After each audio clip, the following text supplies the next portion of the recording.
Bienvenidos a Confabulario TV, una coproducción de Canal 22 y El Universal. Yo soy Dalia Valp y él es mi compañero Jesús Díaz. Hola Dalia, pues como siempre es un gusto estar aquí. Espero que disfruten de esta misión dedicada a los vasos comunicantes que existen entre la publicidad y la literatura.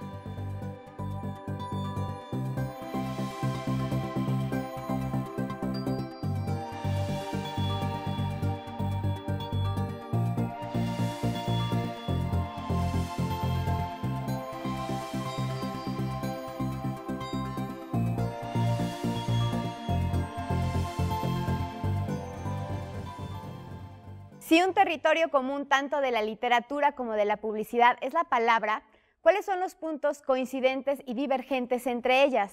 ¿Qué elementos de la publicidad puede retomar el arte y de qué elementos del arte se apropia la publicidad para conseguir mayor eficacia? Con el surgimiento de los medios masivos de comunicación, prensa, radio y televisión, la publicidad fue cobrando fuerza al grado de que muchos escritores y poetas encontraron en ella una importante fuente de ingresos alterna a la de la creación artística. Así es, y sobre este tema nuestro compañero Gerardo Martínez preparó el siguiente reportaje.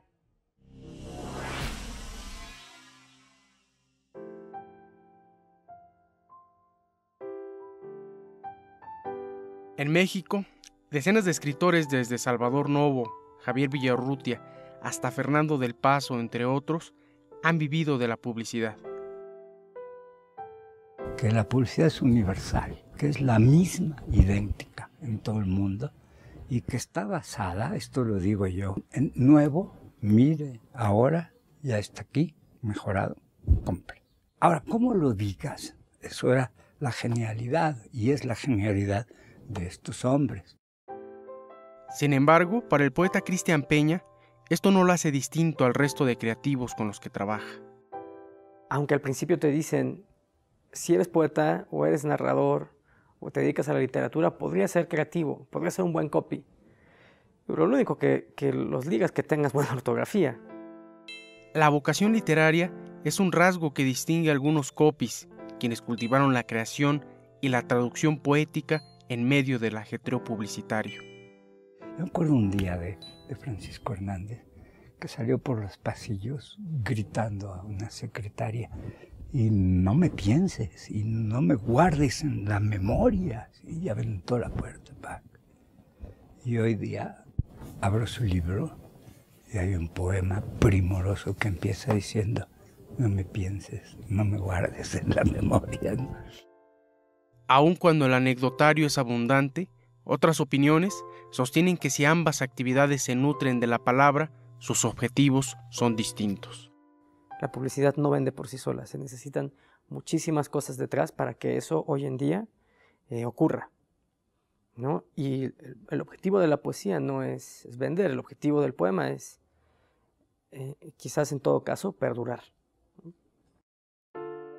Entre el Billboard y el trabajo literario, ellos han dejado su propio estilo en esta industria, refugio permanente de vocaciones creativas.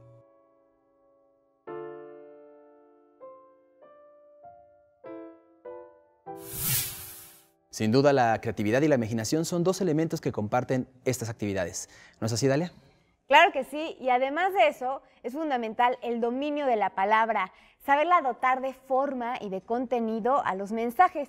Por ejemplo, ahorita me acuerdo del comercial de los años 80 de los calcetines que decía: entre el zapato y el pantalón está el detalle de distinción. Ahí está el uso y oficio de los escritores que saben usar la palabra, saben usar la imaginación también, lo que no dicen y lo que nos pueden hacer pensar. Claro, pero además queda en el imaginario colectivo. También. O sea, algo curioso es que, por ejemplo, en videos de internet, todavía podemos ver en internet muchos videos de comerciales de los 80, ¿no? Que se vuelven obras de arte. Exacto. Los comerciales mismos se vuelven obras de arte. Incluso el producto puede ya no estar vigente y la gente sigue como recordando ese tipo de frases y expresiones que incorpora al imaginario colectivo. Como los tomatitos. Exacto. Ah, sí, muy contentitos. Exactamente. Sí, sí, lo recuerdo. Bueno, para seguir con el tema de publicidad y literatura, vamos con Janet Mérida, quien nos va a presentar una crónica muy interesante. Gracias, Jesús, Dalia. Y bueno, a través de la siguiente pieza, nuestra compañera Sonia Sierra nos introduce a la obra del colombiano Antonio Caro, quien retoma elementos de la publicidad para incorporarlos en su proyecto denominado Achiote y situarlo literalmente cerca del cielo, en un lugar y a través de un lenguaje reconocibles por cualquiera. Pero no les digo más y vamos a verlo.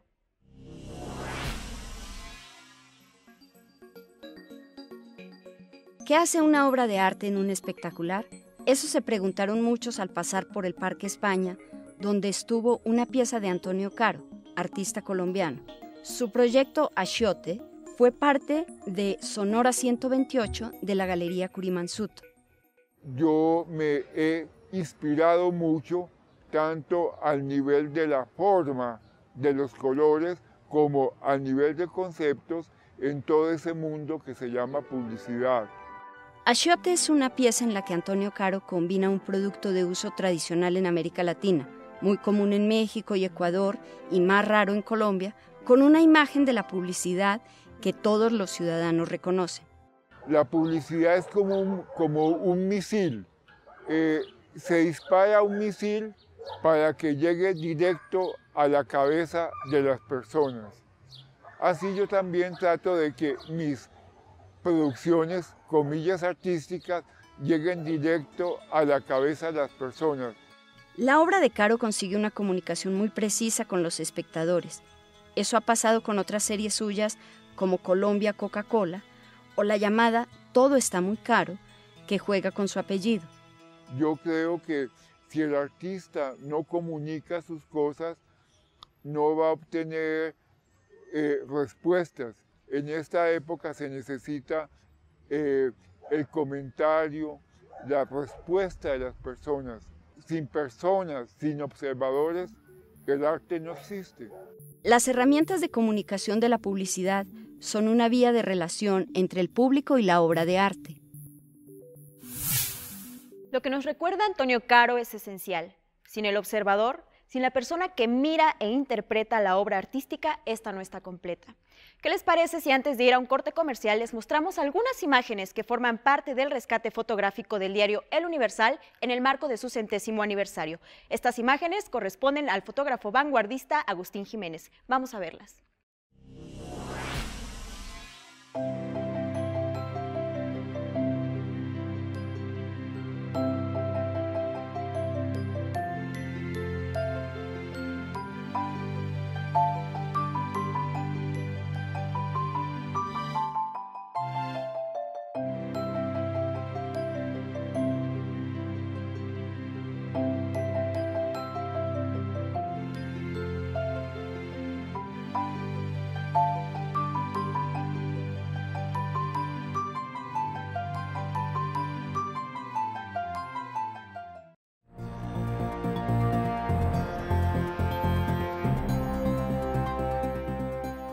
Regresamos a Confabulario TV aquí en Canal 22 con el tema Publicidad y Literatura.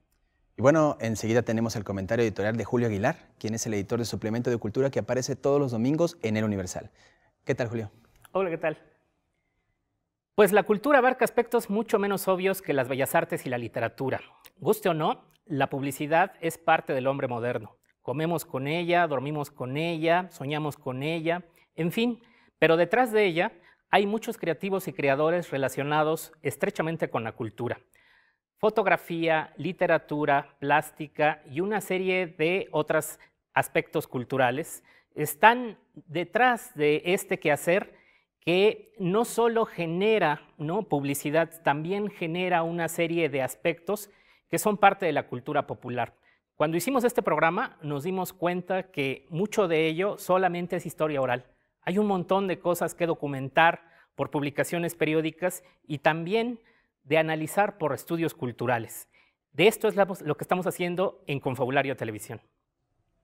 Así es, muchas gracias por tus comentarios, Julio.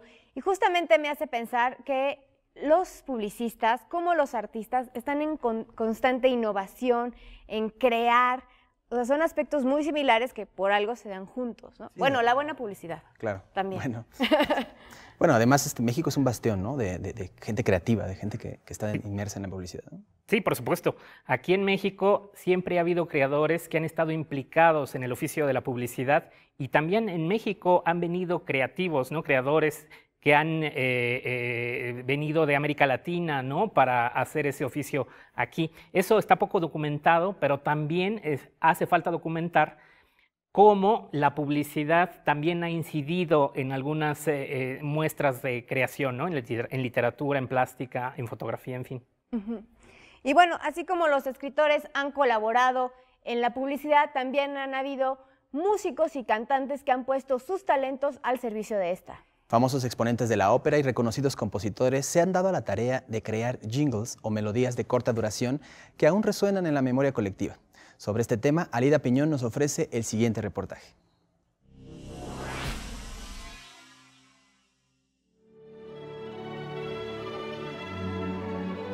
Comerciales de televisión de cervezas, tarjetas de crédito, aerolíneas, compañías telefónicas y hasta himnos de equipos de fútbol se han servido del talento de importantes orquestas como la Filarmónica de la Ciudad de México, cantantes de ópera como Dante Alcalá y compositores como Eugenio Toussaint.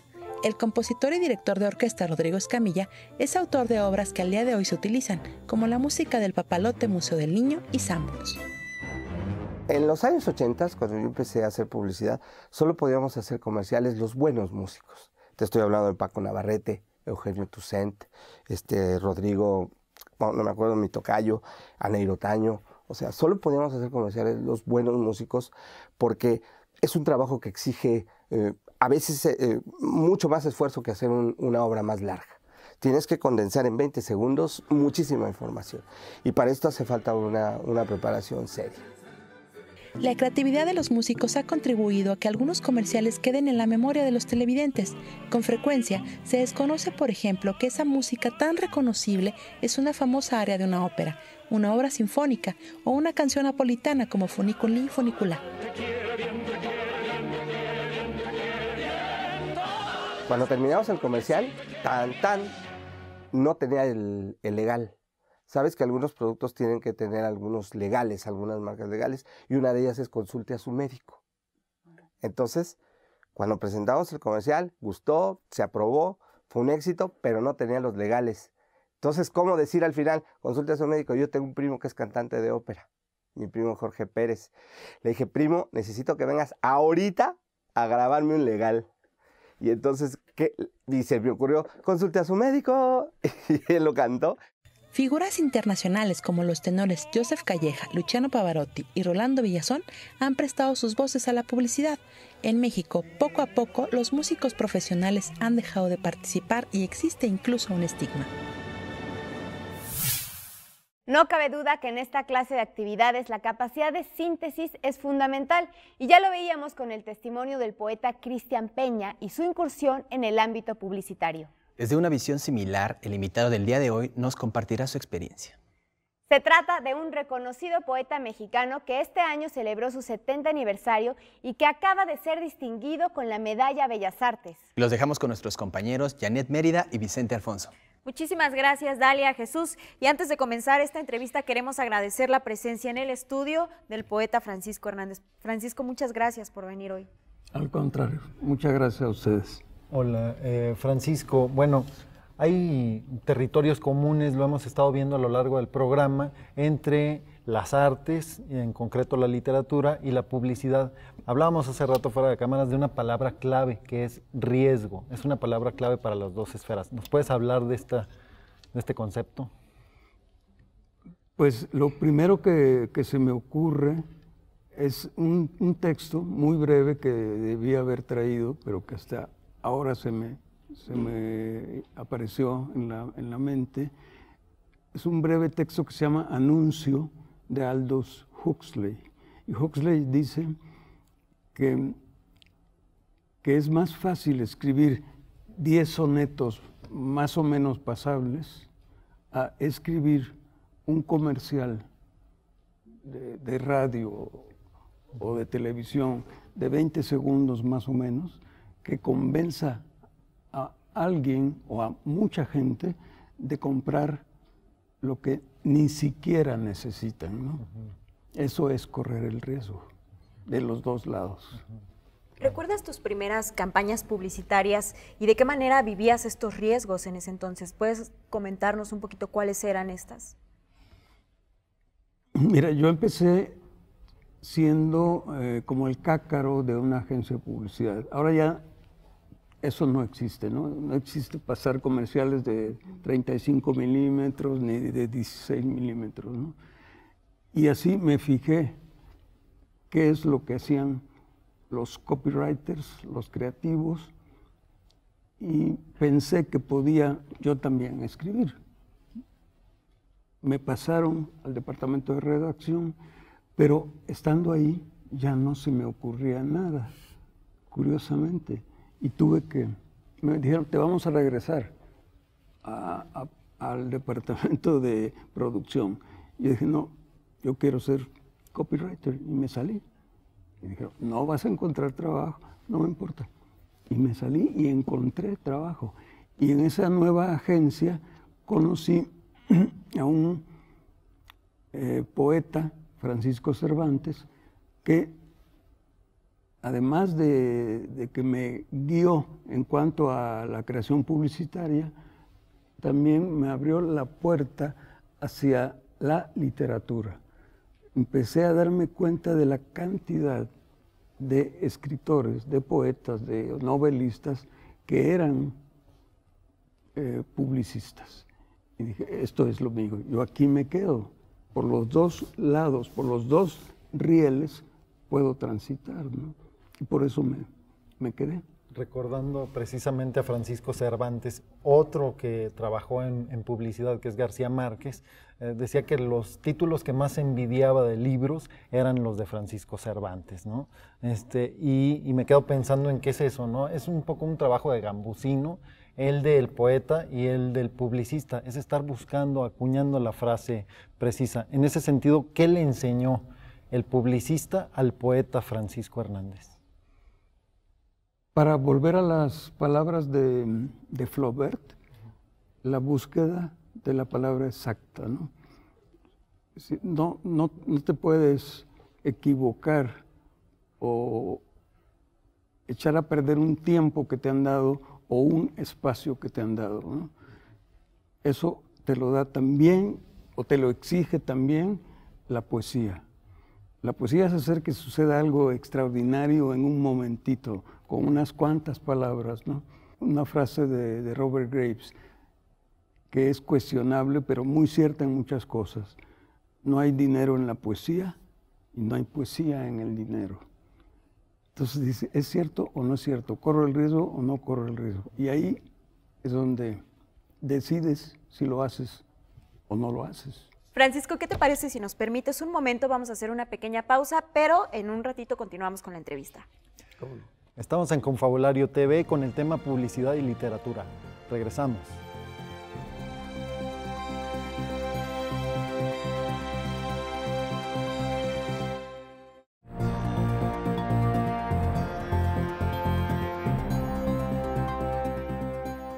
Hasta el momento hemos explorado los vínculos de la literatura y la música en la publicidad. Ahora toca el turno a la lectura. Nos preguntamos si han sido realmente efectivas las campañas de 20 minutos diarios de lectura con personajes que la gente conoce gracias a los medios masivos de comunicación. ¿De qué manera puede hacer publicidad una de las cadenas libreras más grandes de México? De esto nos enteraremos a través del reportaje de Janet Aguilar.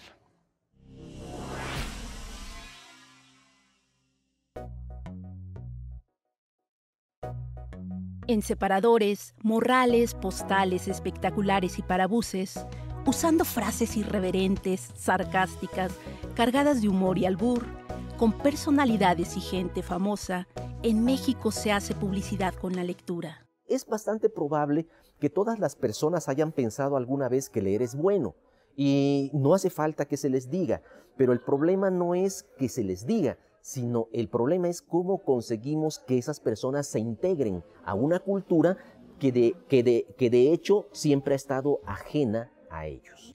Con fondo amarillo chillante, la marca en morado y mensajes en color negro, Librerías Gandhi ha desarrollado una gran estrategia de comunicación basada en conocer muy bien su público lector. Decidimos que queríamos ir a las calles y que queríamos hablarle a la gente en las calles y que todos, por el tipo de cliente tan amplio, el espectro del cliente, teníamos que llegarle a todo mundo y no nada más a un grupo pequeño. Y entonces es que empezamos con los espectaculares y empezó toda una estrategia de comunicación detrás. Diviértete leyendo y lee 20 minutos al día son parte de otra campaña de lectura a cargo del Consejo de la Comunicación que tiene más efectos que impacto. Así como en el caso de la publicidad de venta de libros, hay mucho conocimiento del cliente. En el caso de las campañas de promoción y fomento de la lectura de este Consejo de la Comunicación, hay poco conocimiento de quién es un lector. Ese es el reto, cómo sigue sorprendiendo. Y será a través de nuestros espectaculares, y si no, en algún momento a través de vallas, y si no, a través de activaciones, y si no, a través de medios impresos, y si no, a través de medios digitales. El camino hacia la lectura es largo, pero el ingenio mexicano es enorme y la publicidad atractiva.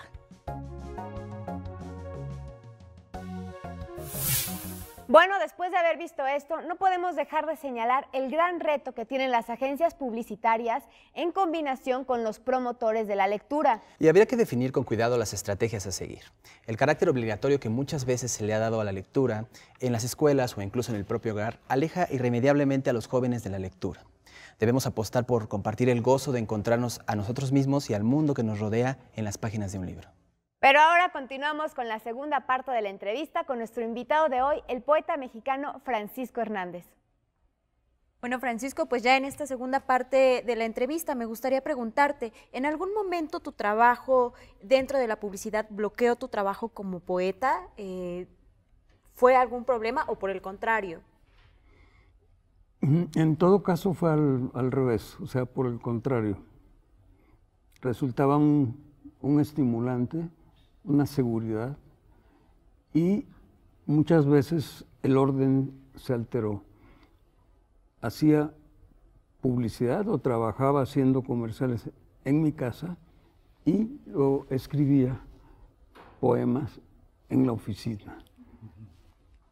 Algunas veces se dieron cuenta y no les gustaba tampoco a los dueños de las agencias, no podían creer que funcionara yo igual, ¿no?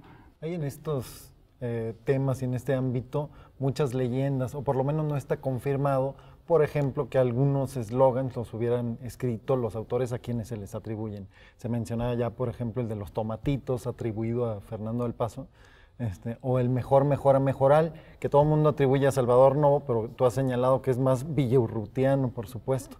Se podría hacer una especie de arqueología analizando el estilo de cada autor con los eslogans que pudo haber dado. Sí, sería muy interesante saber también cuánto les pagaron, si es que ellos lo hicieron, ¿no? Porque supongo que no era lo mismo pagarle a Novo que pagarle a un copywriter de una agencia, ¿no? Es buscar la frase impactante, la frase inolvidable y que convenza de algo que puede ser absolutamente imaginario, ¿no? ¿Consideras que actualmente menos escritores se dedican a esta labor que en algún momento tal vez fue más amplia? Sí, sobre todo en el ramo de la plástica. La computadora o el internet llegó a desplazar a todos los page stops, a los bocetistas, hasta los restiradores desaparecieron, ¿no? Ya con la computadora todo eso se acabó. Se puede hacer rapidísimo sin necesidad de pagarle a 2, 3, 4 personas más. ¿Te da nostalgia? ¿Extrañas la publicidad? Son muy frecuentes los sueños con la publicidad, es decir, con el ámbito de la publicidad, con las reuniones, con los amigos, con cosas extrañas como que va a llegar Octavio Paz a la agencia porque le tenemos que hacer una campaña de publicidad, por ejemplo. Y ahí se mezclan otra vez publicidad y literatura. Pues maestro, muchísimas gracias por compartir con nosotros su experiencia en los dos ámbitos. Por supuesto estaremos como siempre atentísimos. Vienen ya sus obras completas en el Fondo de Cultura Económica, entonces nos seguiremos encontrando. Muchas gracias por esta conversación. Muchas gracias, Vicente.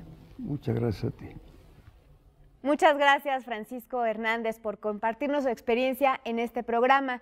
Y para continuar con el tema de publicidad y literatura, ¿qué tenemos, Jesús? Bueno, hablando de lectores que gozan los libros, tenemos recomendaciones bibliográficas. La primera es Palinuro de México, de Fernando del Paso, publicado por el Fondo de Cultura Económica. Es una novela esencial en la trayectoria del autor, que este año justamente recibió el Premio Cervantes de Literatura a través de una inolvidable parodia del Paso hecha a mano de la lengua, de la cultura y la recreación de todos los mundos imaginables, al tiempo que establece una relación ambivalente con la Ciudad de México. No hay que olvidar que en esta obra de Fernando del Paso existe un capítulo titulado Palinuro en las agencias de publicidad y otras islas imaginarias. Y la segunda recomendación que tenemos es Humo y cenizas, los inicios de la publicidad cigarrera en la Ciudad de México, de Denise Elión, editada por el Instituto Nacional de Antropología e Historia.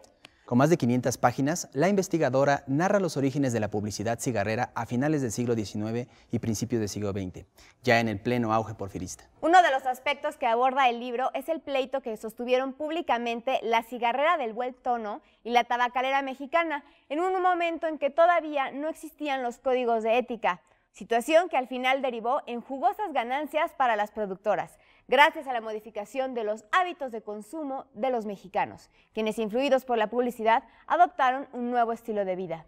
Pues bien, con estas recomendaciones llegamos al final del programa. Los invitamos a seguir participando en nuestras redes sociales. Muchas gracias por acompañarnos. Nos vemos en la siguiente emisión de Confabulario TV, una coproducción de Canal 22 y El Universal.